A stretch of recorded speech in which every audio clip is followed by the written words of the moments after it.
Ancient America was black, and the black people in ancient America dealt with off-planet beings. This is what they were talking about in the Bible. They were talking about right here in America, where we mix DNA with these beings. We had relations with these beings. When these beings came down to see us, it was like our relatives, and they was coming on a date. I can remember when I was young, I used to ride my bike, my 10 speed, my 20 speed. I'm riding it 10 country miles to go see that girl. So my people, that's what they were doing. They was pulling up on us. It was We were dating them. We were having relations. On Friday nights or whatever nights, Friday the 13th, they were coming down. They were pulling up. And that's what the business was, my people, with the black people, with the people in America.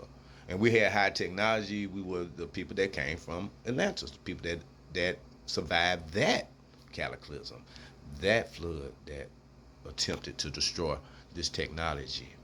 But yeah, my people, ancient America was black, and there was a war.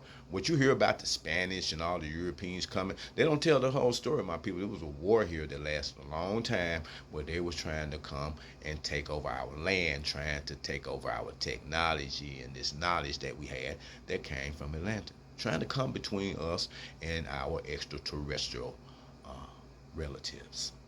But yeah, my people, there was a war. And they also want you to think that it was so primitive and that people were not selling the ocean. My people, we were selling the ocean. And when you look at the Phoenicians are like black Americans in the Middle East. They come from us.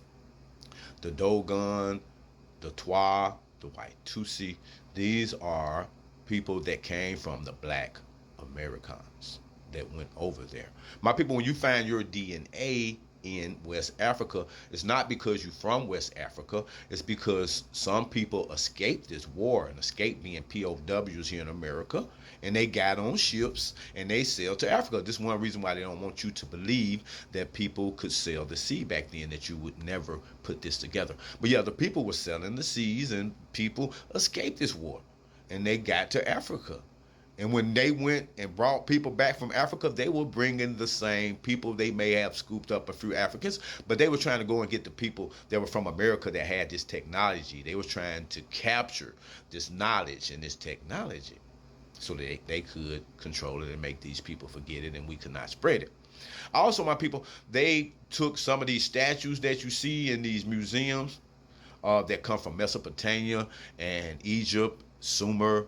Some of this stuff did not come from there. Some of this stuff came from America. That's why they want you to think that it was so primitive and we couldn't sail the sea. Oh, this stuff was heavy, but they had ways of moving this stuff and putting this stuff on ships and getting it away from America. So a lot of this stuff that you see in these museums, if you notice, they're not in museums in Africa, and they're not in museums in Mesopotamia or Iraq or the Middle East.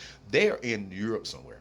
My people, a lot of this stuff came from here in America. And a lot of the stuff that came from here in America is also hidden in the Vatican. If you go do your research, it was the Pope that wrote the papal bull ordering this. So I would assume that it was the ordering what they call allied slavery. No, it was the Pope ordering this war. I want y'all to wake up to that. I'm gonna see if I can find a clip and make a video to that. It was a Pope. I mean, so the Vatican has every reason to hide the truth. It was a Pope that declared war on this technology, on us, the Atlantean people.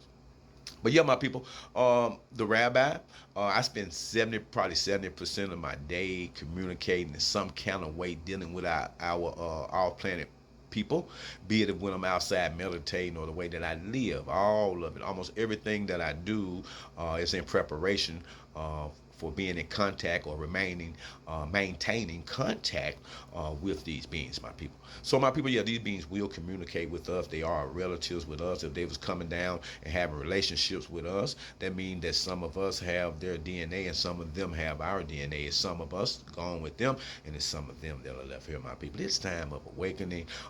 Look into the third eye effect, where you have intuition that your God gave you.